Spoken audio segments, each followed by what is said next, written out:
Beats of spiritual stories की सभी videos को देखने के लिए सब्सक्राइब करें और बेल आइकन पर प्रेस करें। नमस्कार, बीट्स ऑफ स्पिरिचुअल स्टोरीज में एक बार फिर से आप सभी का हार्दिक स्वागत है। मैं हूं विक्रम सिंह ठाकुर और आज मैं आपको समाधि के अनुभव, पहली बार समाधि में जाने के अनुभव को आपके साथ साझा करूंगा। यहां मैं आपको बता दूं, यह अनुभव मेरे नहीं है, ये अनुभव परमहंस योगानंदा जी के हैं। उन्होंने इसे अपनी पुस्तक ऑटोबायोग्राफी ऑफ ए योगा में लिखा हुआ है।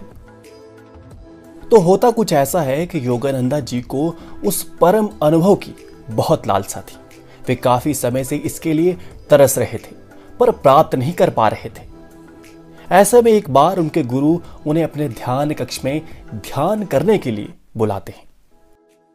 फिर योगानंदा जी के गुरु श्री युक्तेश्वर जी धीरे से उनका हाथ योगानंदा की छाती पर रखते हैं और हृदय के ऊपर थपथपाने लगते हैं। इसके बाद योगानंदा जी पुस्तक में लिखते हुए कहते हैं, मेरा शरीर निश्चल होकर जमीन से चिपक गया, श्वास तेजी से फेफड़ों से बाहर खिंच गया, मानो किसी महाकाय चुंबक ने उसे खींच लिया हो। आत्मा और मन तत्क्षण शरीर के बंधन से मुक्त हो गए और किसी प्रवाहमान तीक्ष्ण तेज के समान मेरे शरीर के रोम रोम से बाहर बहने लगे। स्थूल शरीर मृतवत हो गया।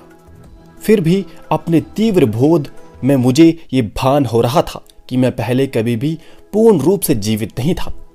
अपने अस्तित्व का मेरा बोध अब संकुचित रूप से केवल मेरे शरीर तक सीमित नहीं था, बल्कि मेरे चारों ओर व्यापक अणु परमाणुओं में फैल गया था। दूर सड़कों पर चल रहे लोग मेरी अपनी ही सुदूर स्थिति परिधि में चलते प्रतीत हो रहे थे।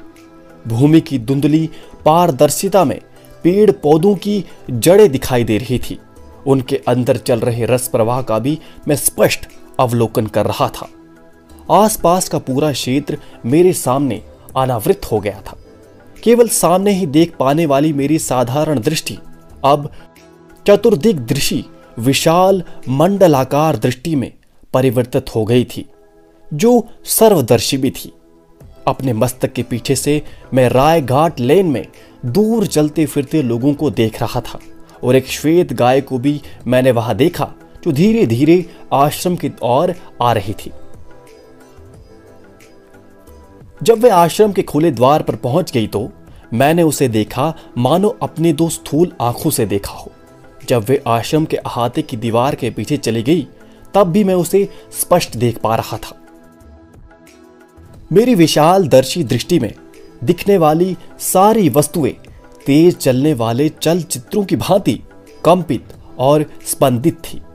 मेरा शरीर, गुरुदेव का शरीर, चारों ओर से खंभों से गिरा आश्रम का चौक, फर्नीचर और फर्श, पेड़ पौधे और धूप यदा कदा उग्रता से स्पंदित होते, जब तक कि सब कुछ प्रकाश सागर में विलीन नहीं हो गया।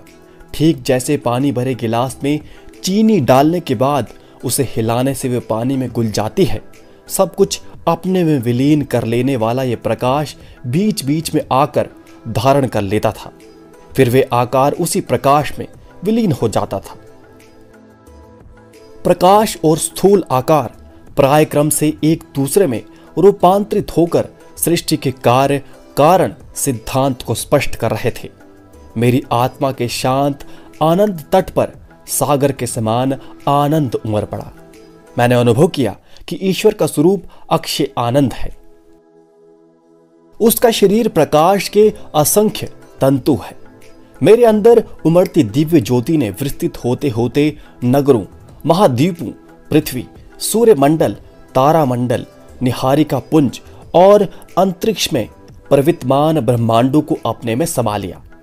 रात में दूर से दिखाई पड़ने वाले प्रकाश में शरीर की भांति समस्त ब्रह्मांड मेरे अस्तित्व के अनंतता में जगमगा रहा था। ब्रह्मांड की स्पष्ट रेखांकित परिधि के परे चमकने वाला तीव्र प्रकाश उसके दूरतम किनारों तक पहुंचते पहुंचते किंचित क्षीण सा होते जा रहा था। वहां मुझे एक स्नग्ध मृदु तेज दिखाई दे रहा था जिसमें कभी किसी प्रकार की कोई क्षीणता नहीं आ रही थी। वे तेज अवर्णीय रूप से सूक्ष्म था। नक्षत्र पुंजों के आकार अपेक्षाकृत स्थूल प्रकाश से बने हुए थे। एक शाश्वत उद्गम स्रोत से दिव्य किरणों का प्रसार हो रहा था और वे अवर्णीय प्रभामंडल से दीप्यमान आकाश गंगाओं में रूपांतरित हो रही थी। बार बार मैंने सृजनात्मक किरणों को नक्षत्रों में और फिर विस्तृत पारदर्शिक ज्वालाओं में रूपांतरित होते देखा।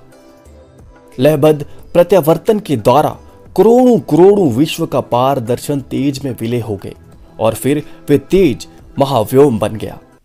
मुझे यह ज्ञान हुआ कि इस समस्त तेजो ब्रह्मांड का केंद्र मेरे हृदय में स्थित अंत ज्ञान अनुभूति का बिंदु है। एक प्रकाशकारी ज्योति मेरी नाभि से समस्त ब्रह्मांड के प्रत्येक भाग को प्रसारित हो रही थी। परम आनंदमयी अमृत मेरे अस्तित्व के कण कण में पारे के प्रवाह की भांति व्याप्त हो रहा था।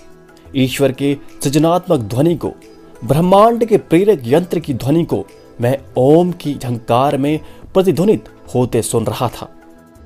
फिर अचानक श्वास मेरे फेफड़े में लौट आया। लगभग असहाय निराशा के साथ मैं जान गया कि मेरी विराट असीमता लुप्त हो गई थी। एक बार फिर से मैं अपमानास्पद देह पिंजड़े में बंद गया था, जिसमें ब्रह्मा को आसानी से कोई स्थान नहीं मिल सकता। घर से भागे बालक की भांति मैं अपने विराट तेजोधाम से भाग आया था और अपने आप को मैंने एक संकीर्ण पार्थिव देह के शूद्र पिंजरे में कैद कर लिया था। मेरे गुरु मेरे सामने निश्चल खड़े थे। लंबे समय से मुझे जिस ब्रह्मा चैतन्य के अनुभव की उत्कट लालसा थी, वे अनुभव उन्होंने मुझे करा दिया था। उनके प्रति कृतज्ञता व्यक्त करने के लिए जैसे ही मैं उनके सामने साष्टांग दंडवत करने लगा तो रोककर उन्होंने मुझे सीधा खड़ा कर दिया और शांति भाव से बोले, तुम्हें परमानंद में डूबे नहीं रहना है। तुम्हारे लिए अभी जगत में बहुत सा काम करना बाकी है। आओ बरामदे में पहले झाड़ू लगाते हैं और फिर गंगा के किनारे किनारे घूमने जाएंगे। मैं एक झाड़ू लाया।